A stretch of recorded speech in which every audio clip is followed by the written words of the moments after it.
अनोखा संवाद बोल रहे हैं, बड़ा मुश्किल है। चीफ गेस्ट आ गए अन्नू कपूर जी? नहीं आए? अच्छा।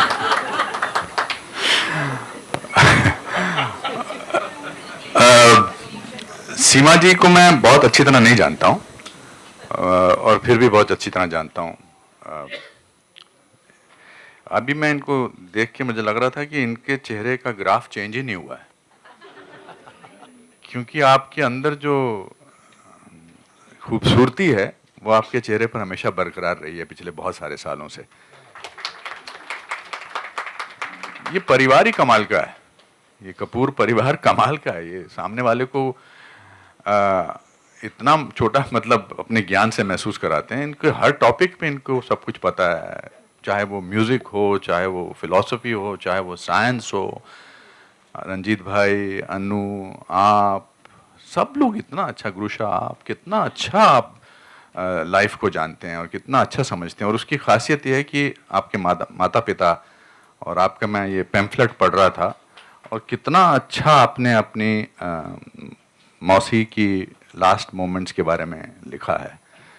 आपने किताब एक फिल्म के हिसाब से लिखी है कि इंसान किताब पढ़ेगा लेकिन उनको एक फिल्म नजर आएगी, और ये खूबसूरती बहुत कम लोगों में होती है, बहुत कम राइटर्स में होती है, बहुत कम इंसानों में होती है। क्योंकि जो आप महसूस करती हैं उसको इतनी अच्छे तरीके से तभी लिख सकती हैं क्योंकि आपके अंदर एक सच है, और सच को सच बनाने के लिए दो लोगों की ज़रूरत होती है, एक जो सच बोल सके, जो सच, दूसरा जो सच सुन सके। और मैं बहुत खुश नसीब हूँ, मैं बहुत खुश हूँ। हम चाहे मिलते नहीं हैं, लेकिन मेरे मन में आपके लिए बहुत इज्जत है, आपके काम के लिए, आपकी शिद्दत के लिए, जिस शिद्दत से आप काम करती हैं और जिस शिद्दत से आप ज़िंदगी जीती हैं, वो बहुत प्रेरणात्मक है, और उससे मैं प्रेरणा लेता हूं। और मैं बहुत खुश हूं कि मैं आज यहाँ आया हूं, और आपको मैं बहुत मुबारकबाद देता हूं आपको। बेटा म्यूजिक के बगैर भी अच्छा बोल रहा हूं, फिक्र मत कर। म्यूजिक से मोनोटनस हो रहा है मामला, है ना। यूं गुजरी है अब तलक, आगे भी बहुत अच्छी गुजरेगी, बहुत अच्छी गुजरेगी। बहुत बहुत शुक्रिया मुझे बुलाने के लिए, धन्यवाद रूमी जी, आप खुशबू जी, नमस्ते, थैंक यू।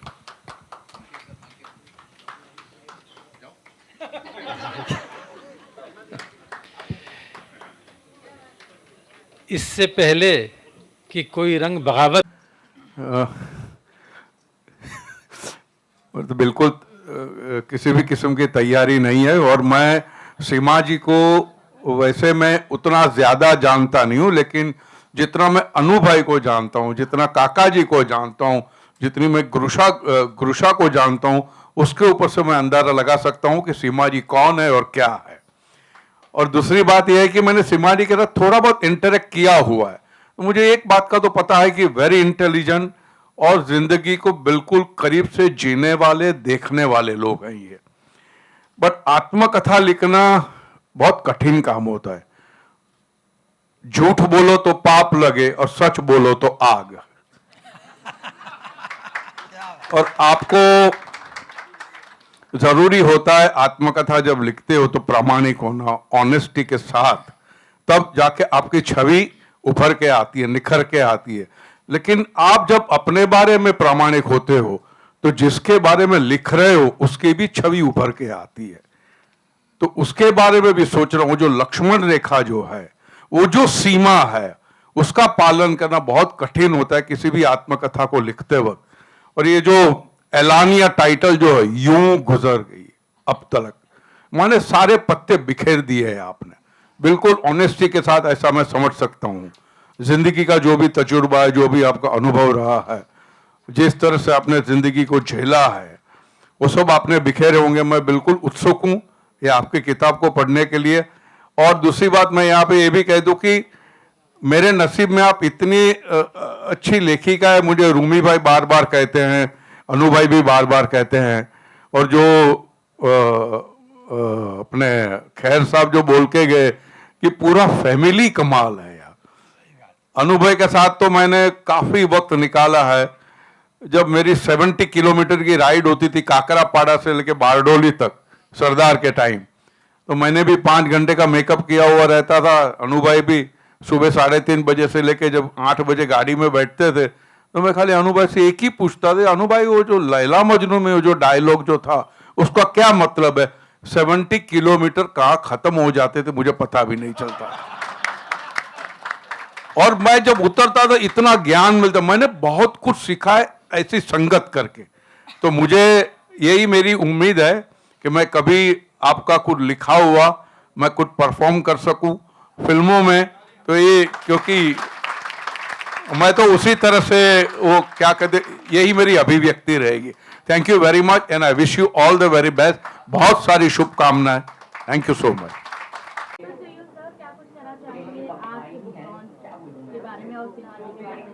खैर सबसे पहले तो I am quite overwhelmed with all what I have heard from different people who've spoken about the family, about her, and I feel blessed that I have got to know her. I thank Ruby to have introduced me to her. I, on behalf of my 2 daughters who've grown speaking the language, Hindi language, the credit goes to, a lot of credit goes to her. Again, Ranjit, who was part of the same family, he was very closely associated with us. When Anil was making his career, he too has contributed. It's always been enriching to be with this family, the members of this family. अनु ने जो मिस्ट्रेंड में काम किया था वो लोग आज भी याद करते हैं। मैं समझता हूँ मैंने कुछ अच्छा किया होगा कि इनसे मेरी मुलाकात हुई, और मैं समझता हूँ कि ये ताल्लुकात आगे बढ़ते रहें तो और ज़्यादा मैं सीख पाऊँगा इनसे। सीखना कोई एकेडमिकली सीखना नहीं होता है।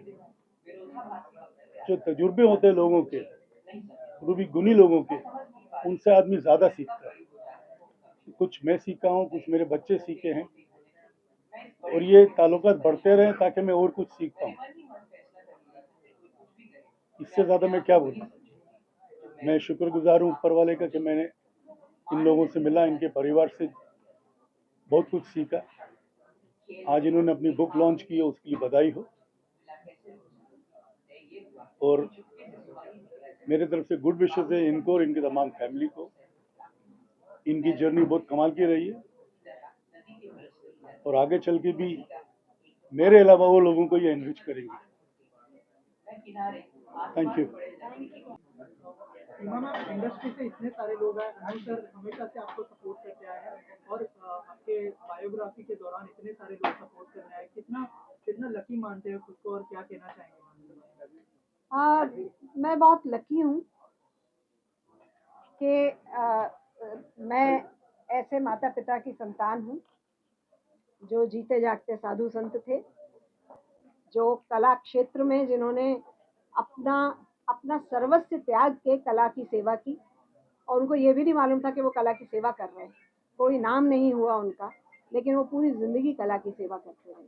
हमारी सुबह होती थी, सुबह के राग के साथ जो माँ चाय बनाते हुए गुनगुनाती थी, और शाम होती थी शाम के राग के साथ जब माँ पूजा करती होती थी। तो ये एक मैं अपने आप को आज साहस के साथ, कॉन्फिडेंस के साथ जो बात कर पा रही हूँ, उन्हीं की देन है। और मैं बहुत खुशकिस्मत हूँ कि मेरे परिवार के सारे लोग अपने अपने क्षेत्र में उन्होंने काम किया है। और सबसे बड़ी बात जो मैं खुशकिस्मत हूँ कि इतनी चुनौतियों के बावजूद कोई भी क्रिमिनल नहीं बना हमारे घर में। भूख प्यास सब सह के भी हम में से कोई भी कभी किसी ने गलत काम नहीं किया है, और इसका मुझे बहुत गर्व और घमंड है, यूँ कहना चाहिए। अच्छे होने का भी एक घमंड होता है, वो मुझे है। और मेरे परिवार के सारे सदस्य, कोई दुखों में इन्होंने कोई गलत काम नहीं किया, इसका मुझे गर्व है और घमंड है। सर, आपसे जानना चाहूँगा, जब मैम आपने आपको बताया कि मैं पहली बार अपनी बायोग्राफी, क्योंकि लोगों ने मीडिया में बहुत सारे न्यूज़ेस पढ़ी है, लेकिन जो सही कहानी है वो बुक के थ्रू आने वाली है। तो आपका क्या रिएक्शन था कि आपने कुछ बातचीत की मैम के साथ? नहीं नहीं, इस तरह की कोई बात नहीं। देखिए, बहन के साथ क्या बात करनी है, उसकी ऑटोबायोग्राफी कैसी होगी और क्या होगी, इस सिलसिले में कोई बात नहीं है। हमारा हमारी बहन के लिए जो सपोर्ट है वो अनकंडीशनल है। उसमें उसकी बायोग्राफी, उसके स्टारडम का, उसके बड़े प्रोड्यूसर होने का, उसके बड़े डायरेक्टर होने का, उसके बड़ी कलाकार होने का कोई मतलब नहीं है। वो हमारी बहन है, और एक भाई को अपनी बहन के लिए जो करना है वो उसका धर्म होता है, समझे आप? वो हमें अनकंडीशनल है। तो ये नहीं भैया। हाँ जी बिल्कुल। रघुवीर सर, आप क्या कहना चाहेंगे? आपने जो है कुछ कहानियां जो कि बहुत नॉस्टैल्जिक भी महसूस किया होगा आपने, अगर कुछ शेयर करें कि क्या कहना चाहेंगे सर इस बुक के बारे में? क्या शुभकामनाएं होंगी आपकी? मैं शुभकामनाएं तो है सारी जो है तहे दिल से। मैं तो क्या कहूँ, मैं तो गुड्डो की सीमा बोल ही नहीं पाता, मैं आज तक नहीं बोल पाया मैं। और जब इसने बताया कि मैं आत्मकथा लिख रहा हूँ तो मैं घबरा गया एग्जैक्टली, क्या क्या लिखेगी ये। और क्योंकि मैंने इसे हमेशा हंसते हुए देखा है, हम बड़ी मुफलिसी में जिए हैं हम लोग, और मुफलिसी के वाकई आज भी हम कभी बात करते हैं तो वो मुफलिसी के दिन सबसे खूबसूरत आज नजर आते हैं हमें। मिलते 2-2.5 रुपए ही थे, और ज़्यादा कहने को 2-2.5 होते थे, मिलते 8 आने और 4 आने ही थे। उसी में हम मिल बांट के हम लोग खा लेते थे, रहते थे, और 24 घंटे हंसते रहते थे। हमें कभी जो तकलीफों का मजा हमने उस वक्त लिया, और ये गुड्डो, ये बहन मेरी, ये तो हंसाने में इसकी तो मास्टरी है। हम भूखे बैठ के और एक दूसरे की शक्ल देख के हंसने लग जाते थे, तो हम खाना पीना सब भूल जाते थे। तो ये जो रहा है, तो जाहिर है ये जो इसने लिखा है, यूं गुजरी है अब तलक, वाह क्या गुजरी है। और इसने इतने खूबसूरत अल्फाजों में लिखा, मुझे तो बोलना भी नहीं आता। मेरे तो अल्फाज में तो बिल्कुल देहाती आदमी हूँ, लेकिन जो थोड़ा बहुत बोलना सीखा है यही सोहबत में। क्यों कहीं कोई गलतियां करते, तलफ़ुज़ मेरा खराब होता है तो यही ठीक करती रहती थी गुड्डो। एक तो इसका म्यूजिक का भी ऐसा कि बेसुरा होता तो ये सुर में ले आने का सारा कुछ तो ये भरा पड़ा हुआ था। तो यहीं से बस सीखते रहे, और मैं तो जल्दी से जल्दी पढ़ना मैं चाहूँगा। सिखा के लाई हूँ, इतनी तारीफ करो मेरी। ये सब दिल से निकल रहा है आत्मा से। लेकिन एक बात बता दूं मैं कि जब ये हम वहाँ मिले तो हिंदी, मैंने इसकी हिंदी की क्लास ली थी। एक मम्मी ने कहा था, हाँ मम्मी ने कहा था कि हिंदी और गणित की क्लास ली थी, गणित में हिंदी में। और अभी जब गणित में कमजोर हूँ। कमजोर थी। चिट्ठी, वो चिट्ठी सिलवाई नहीं थी, फड़वाई थी।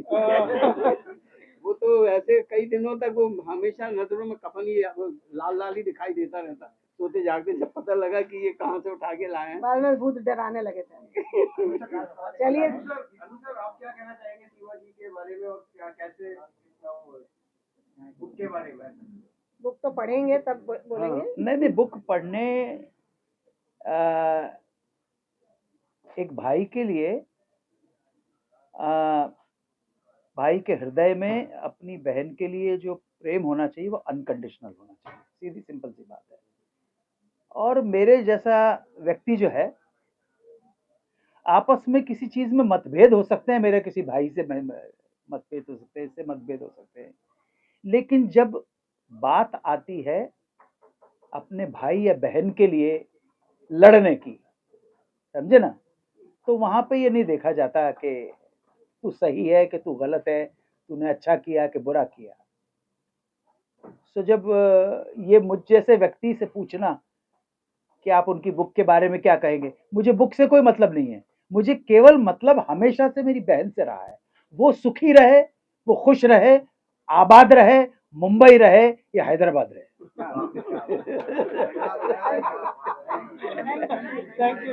बस। सबसे पहले बहुत कॉन्ग्रेचुलेशन, आपके सामने कहानी आने जा रही है। आपके सामने क्या क्या चैलेंजेस थे जब आप कहानी लिखते थे, और खुद के बारे में बहुत सारी चीज़ें लिखनी थी, थोड़ा सा ये भी होता है कि कैसे बताऊँ मैं अपनी लाइफ के बारे में, आपके लिए क्या क्या चैलेंजेस आए? देखिए, चैलेंजेस लिखने में तो कुछ नहीं आए, क्योंकि जब मैं लिखती हूँ तो मैं अकेले में बैठ के लिखती हूँ। जिंदगी में जो चैलेंजेस आए हैं और जिंदगी में जो उतार चढ़ाव आए हैं, उनको मैंने लिखा है। और मैंने निर्भीक होकर बिना डरे, चाहे वो मुझे अपने बारे में लिखना हो, उसमें मुझे कितना ही क्या बोलना चाहिए, क्रिटिसिज्म झेलना पड़े, वो मैंने लिखा है। उसी तरह मैंने दूसरों के बारे में भी जो मेरा नज़रिया था वो लिखा है। उसमें भी चुनौतियां थी मुझे ये कहने की कि मैं क्या कहूँ दूसरों के बारे में और क्या नहीं कहना चाहिए। उनकी मर्यादा रखते हुए, ग्रेस रखते हुए मैंने मेरे साथ जो जो भी घटनाएं हुए हैं ज़िंदगी में, जो जो चुनौतियां आई हैं, वो मैंने। मैम कई सारी चीज़ें आपकी लाइफ के बारे में पता है और कई सारी चीज़ें लोगों को नहीं भी पता है, तो ये बुक के थ्रू उनके तक पहुँचेगी जो आपके फैंस हैं जो। जी जी जी, सबसे पहले मैं जब ये बुक अपनी आत्मकथा लिख रही थी तो सबने मुझे कहा कि इसे एक फिक्शन की तरह लिखो, क्योंकि बहुत सारे ऐसे प्रहार हैं सोसाइटी पे हमारे साथ, और बहुत सारी ऐसी चीज़ें हैं जैसे चाइल्ड अब्यूज़ है, जैसे पुरी साहब और मेरा रिश्ता किन रास्तों से गुजरा है, क्यों हुआ है, तो ये सब चीज़ें मत लिखो। क्रिटिसिज्म झेलना पड़ेगा। तो मैंने कहा नहीं, अगर मैं इसको फिक्शन बना दूंगी तो इसकी सत्यता जो है ना वो झूठी हो जाएगी।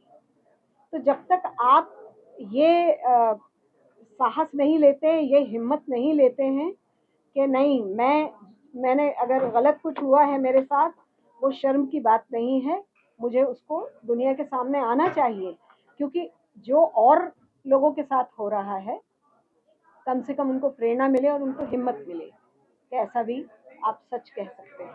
मैम बहुत सारी चीज़ें लोग जानना भी चाहते हैं, लेकिन आपको लगता है कि बुक के थ्रू जो है कई सारे जो फिल्म मेकर्स है उसके भी अप्रोच आएंगे, इसको बड़े पर्दे पर उतारा जाए इस कहानी को, अगर इस बारे में कुछ शेयर करें तो क्या आप तैयार हैं इस कहानी को? वो बहुत बाद की बात है, मुझे नहीं लगता है कि पहले लोग पढ़ें तो सही, उसके बाद ये आगे की बात होगी। मैम आज से भी बात करें, काफी बड़ा दिन आज आपके लिए, परिवार के लिए, मेरे इमोशन आपको लिखने वाले इसके अलावा भी।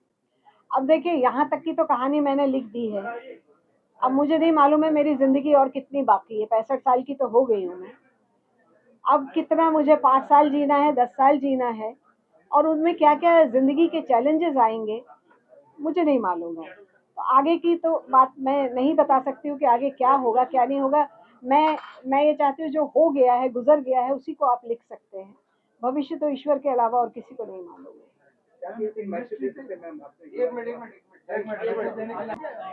कितनी इम्पोर्टेंट कहानी है जो लोगों के सामने आई, और क्या कहना चाहिए सीमा मैम के साथ किस तरह का बॉन्ड शेयर?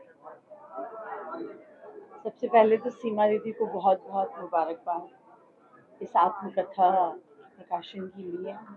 बहुत दिन से सोच रही थी और लिखना शुरू किया था, तो बहुत सारी बातें जो आप इसमें देखेंगे, सुनेंगे, पढ़ेंगे, वो सब उनकी अपनी आप बीती है। और बहुत सारी चीज़ें जो मैं जानती हूँ, जो मेरे साथ उन्होंने बहुत बार जब हम बैठते थे, तो अब भी जब हम बैठते हैं तो वो शेयर करती हैं अपनी यादें, और बड़ा हम लोग खूब हंसते हैं और खूब उन बातों को याद करके, इवन कि वहाँ तब के गाने जो हम लोग शेयर करते हैं, और मेरी चॉइस और उनकी चॉइस बहुत बहुत ही मिलती है, और उस चीज़ को हम लोग खुद गुनगुनाते हैं जब हम साथ होते हैं। तो ये एक आत्मकथा है, ये उनकी अपनी आप बीती है जिसको उन्होंने लिखा है, जिसको अल्फाज दिए हैं, शब्द दिए हैं, और इसमें कोई झूठ नहीं है, क्योंकि किताबें लिखी जाती हैं उसमें बहुत कुछ कहानियाँ होती हैं। ये कहानी नहीं है, ये आत्मकथा है, ये आप बीती है। तो मुझे लगता है कि इसमें जो सच्चाई है वो पढ़ के, वो जान के आपको पता चलेगा कि सीमा कपूर क्या है, सीमा कपूर ने किस तरह की ज़िंदगी बिताई, कैसी ज़िंदगी बिता के अकेले लड़के कहाँ तक पहुँची हो। आज ये आत्मकथा जो उन्होंने अपनी लिखी है, इसके लिए मुझे तो सबको ही बहुत खुशी है, हमारे पूरे परिवार को सबको खुशी है। और दीदी को बहुत बहुत मुबारकबाद एक बार फिर। आप सब ज़रूर पढ़िए इसे और जानिए। देखिए कपूर फैमिली, जैसा कि पूरा आपने आज का ये देखा होगा, हर एक लफ्ज अपने आप में एक सोना है, एक हीरा है। दीदी का जो पूरा जीवन रहा है वो कठिनाइयों से भी रहा है, लेकिन उन्होंने उस कठिनाइयों में भी आनंद उठाया। और जिस प्रकार से उन्होंने बुक लिखी, मैं तो ये मानता हूँ कि इतनी अच्छी फैमिली को जन्म देना, काका जी का और ये उनका पूरा परिवार ही ऐसा है, माँ से पिताजी से लेकर रघुवीर भैया तक को, अन्नू भैया इतने बड़े आर्टिस्ट हैं, सीमा दीदी इतनी बड़ी आर्टिस्ट हैं। तो ये तो हमारे भारत के लिए, हमारे हमारे देश के धरोहर हैं ये सारा परिवार। तो हमें तो इस परिवार को बहुत बड़ा थैंक यू देना चाहिए कि ये परिवार, उन्होंने, शबनम माँ ने और पिताजी ने इनको जन्म दिया सारे बच्चों को। और ये सारे पावर हाउस हैं। आप देखो आज इतना टेम्परेचर डाउन था इस हॉल का, लेकिन फिर भी गर्मी लग रही है। उसका रीजन ही है, सारे पावर हाउस एक साथ बैठे हुए, सारे पावर हाउस। रंजीत भाई के बच्चे हैं, अन्नू भाई के बच्चे हैं, सीमा दीदी हैं, सारा परिवार है। ये इतना टैलेंटेड परिवार है दोस्तों कि इनकी हिंदी, जैसा कि बोनी सर ने भी बताया आपको कि तबला किसने ठीक किया, सीमा दीदी ने। अन्नू सर की आप हिंदी देखिए, अन्नू सर की कोई भी भाषा देखिए, वो कहाँ से आई? अपनी माँ से, अपने पिताजी से। तो जो उनके माताजी और पिताजी ने धरोहर दी थी, आज तक इनको संजोए रखा है। और इससे बड़ी बात क्या हो सकती है? अब हम भारतवर्ष के नागरिक इनको संजो के रखें। Thank you so much. Madam आप क्या कहना, मैडम आप क्या कहना? जो सीमा जी ने जो किताब लिखी है, अपनी आत्मकथा लिखना बहुत मुश्किल होता है। जो अपना मुश्किल वक्त जो गुजरा हुआ है वो एक किताब में लिख के, मतलब एक पेपर पे लिख के बयां करना बहुत मुश्किल होता है। और सीमा जी की तो क्या ही तारीफ करें, उन्होंने जो किताब लिखी है वो बहुत अच्छी है। उसका जो किताब का टाइटल है वही बहुत बढ़िया है, वही बहुत कुछ कहता है। यूं गुजरी अब तलक, वही बहुत बड़ी बात है। एड ऑन अब इतना करते हैं कि यूं गुजरी अब तलक, ये तो जैसा था ये तो ईश्वर की देन थी, लेकिन जो आगे गुजरेगी वो दोस्तों बड़ी मजेदार गुजरेगी।